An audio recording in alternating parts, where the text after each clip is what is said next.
Friends, hi this is Abuli. Welcome back to my YouTube channel study with Abuli. Friends, आपण या चॅनलला class 8 चे 2 subject start केलेले आहेत, सब्जेक्ट सायन्स आणि सब्जेक्ट मॅथ्स. आजच्या या व्हिडिओमध्ये आपण सब्जेक्ट सायन्स बघणार आहोत. सब्जेक्ट सायन्स आपण चॅप्टर फर्स्ट स्टार्ट केलेला आहे.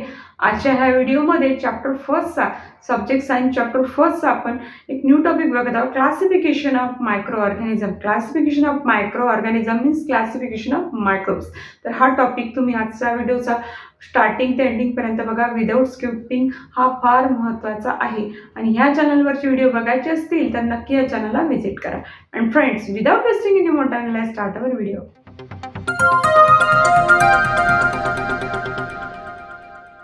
Living world and classification of microbes. Living world and classification of microbes, यामध्ये आपण क्लासिफिकेशन ऑफ मायक्रोब्स हा टॉपिक बघत आहोत.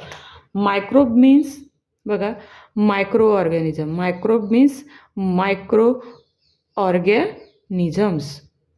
आता हे काय आपण एकदम उघड्या डोळ्यांनी बघू शकत नाही. ह्याला जर बघायचं असेल तर आपल्याला काय यूज करावं लागेल? Microscope.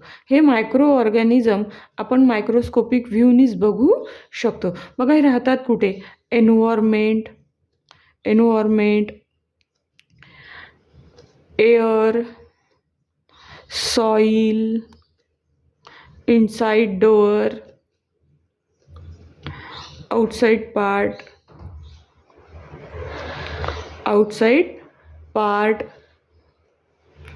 Micro organism present everywhere in the environment.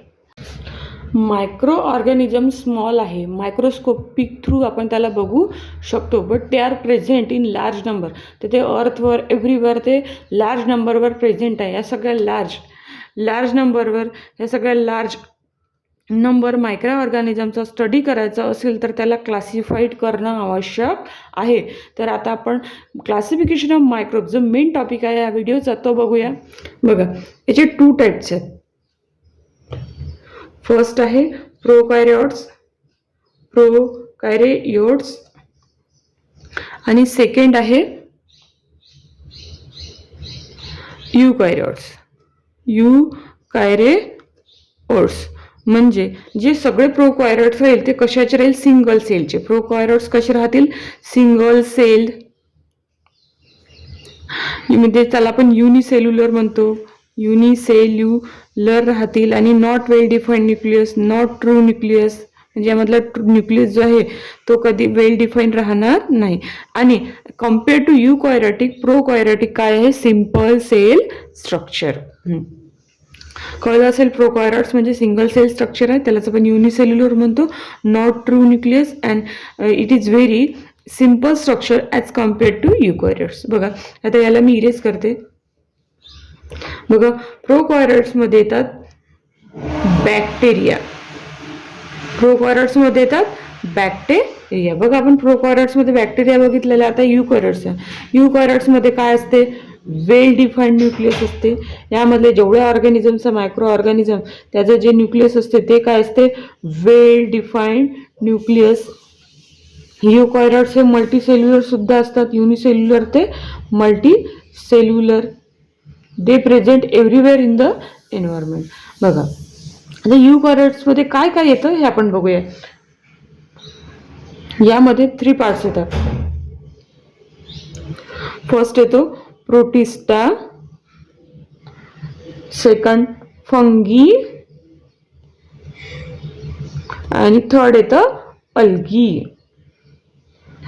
यूकॅरियोट्समध्ये येतो प्रोटिस्टा, फंगी अँड अल्गी. आणि हे तिन्ही कसे आहे? Unicellular to multicellular. बघा, अशा प्रकारे आपण क्लासिफिकेशन ऑफ मायक्रोब्स केलेलं आहे. Prokaryotes, eukaryotes. प्रोकॅरियोट्समध्ये बॅक्टेरिया, यूकॅरियोट्समध्ये प्रोटिस्टा, फंगी, अल्गी. बघा, आता आपण याची साईज बघून घेऊया. हे मायक्रो ऑर्गॅनिझम कोणत्या साईजमध्ये असतात? बघा, 1 मीटर म्हणजेच 10⁶ मायक्रोमीटर म्हणजे इतक्या छोट्या साईजमध्ये ते असतात. आणि यापेक्षा सुद्धा छोट्या साईजमध्ये असतात. 1 मीटर म्हणजे बघा 10⁹ नॅनोमीटर. 9 नॅनोमीटर. बघा ही जी झाली ही त्याची साईज झाली आणि हे झालं त्याचं क्लासिफिकेशन. इथे आपण क्लासिफिकेशन ऑफ मायक्रोब्स हा टॉपिक व्यवस्थितरित्या समजून घेतलेला आहे. हे क्लासिफिकेशन ऑफ मायक्रोब्सचा सायंटिस्टला खूप युजफुल झालेला आहे. त्याच्यावरून त्यांनी सगळ्या मायक्रोब्सला व्यवस्थितपणे डिवाईड करून त्यांचा स्टडी केलेला आहे. इथे आपल्या आजच्या व्हिडिओचा टॉपिक कंप्लीट झालेला आहे. तुम्हाला कसा वाटला मला नक्की कमेंट बॉक्समध्ये कमेंट करा आणि व्हिडिओ बघायचे असतील तर चॅनलला सबस्क्राईब करून बेल आयकॉनला प्रेस करा. Thank you for watching this video. Take care. Good bye.